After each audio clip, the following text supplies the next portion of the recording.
don't think so. You don't think immigration enriches our society? No. I don't think there isn't a way to I guess integrate them into society. I think we have that. But we don't, because they hide because they're violating the law when they come into our country. Well, that's why Kamala's going to make it legal. But so we won't have a border anymore? So no more border for the U.S.? No. Okay, then we're not a country anymore, because if you don't have borders, then you're not a country. You just exist. And also, I do want to point out that America brings in more immigrants and more refugees legally than anyone on Earth. Well, we already do. In Europe, they have open borders too. You could travel. No, because they're all under the same leadership and all under the same taxation policy. Because the European Union allows passage between the borders. Like that's the difference. If you're in the European Union, you are counted as one nation. Well, don't we have an agreement with Mexico too? For what? I thought we had a pact with them in Canada. I don't know what. Those are three separate nations. We are not. There is no North American alliance. There is no because here's the thing you have to understand is that the difference of the EU is that they all fall under the same currency. They all fall under the EU government. They all fall under EU regulations. When it comes to the when it comes to the U.S., Mexico, and Canada, we are three separate nations with three separate currencies and three separate laws. Okay, well, I don't know. I still think we should have them be able to come into our country and integrate. But again, you can. You just have to legally do. You have to do the legal process. And like I said, we already allow more legal immigrants than any country on Earth.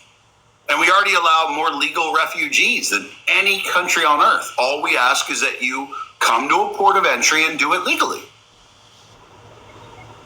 Interesting. Well, I also think we also have a really cool thing that I think you should definitely look into.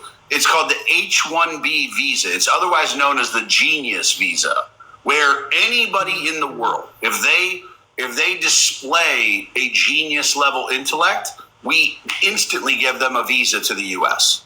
Because we say, look, here's the thing. If you're a genius and you want to come enrich our nation, instant visa, you're in.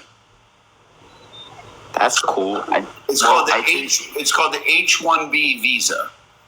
Well, I think a lot of the immigrants coming across the border are geniuses because they're definitely not, though. We've seen that. I mean, I'll put a good example. So we haven't done the study here in America, but Poland has done a study.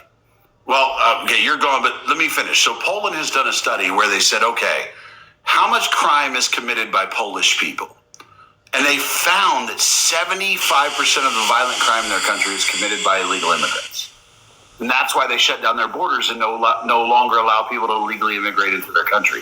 What's up, buddy? Hey, how's it going? What's up? So you're voting for Kamala? It's the plan. First of all, thank you for your service. Oh, thank you. Really appreciate it. I tell everybody I'm a 2-issue voter. There's 2 issues that are making me vote for Trump. So what is your number 1 issue that's making you vote for Kamala? Well, so that's the thing. I have the opposite reasons why I don't want to vote for Trump. Yeah, but that's not voting for Kamala. Here's the thing. If your reason for voting for Kamala is you hate Trump, that's a really hard discussion to have. But what's your number 1 hatred of Trump? Well, so also I'll start with I voted for Trump back in 2020. Right. So I was for him then. Definitely didn't want Biden in. I got you. My main reason now is that, and if it's wrong, it's wrong. But I've seen articles about it. I'm not here to shit on stuff. I just want to hear. Yeah.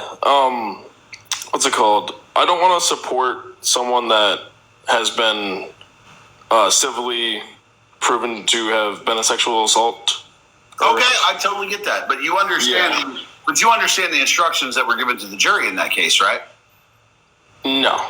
Okay, so the jury instructions were that, first of all, there was 0 evidence it happened, right? So the idea of a civil court is that the jury had to find that it was more likely he did then more likely he didn't. There was, and she presented zero evidence whatsoever. Right? There was no evidence whatsoever that he did that.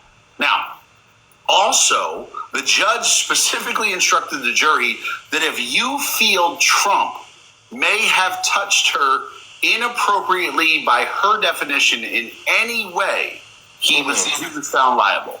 So basically, as long as the jury could feel that she felt that Trump shouldn't have touched her a certain way, he was liable. Okay, gotcha. That's the thing is, like, you understand, he wasn't convicted of a crime; he was found liable, and the standard in civil court is it's literally just: do you think it's more likely he did it, or more likely he didn't? That was the standard.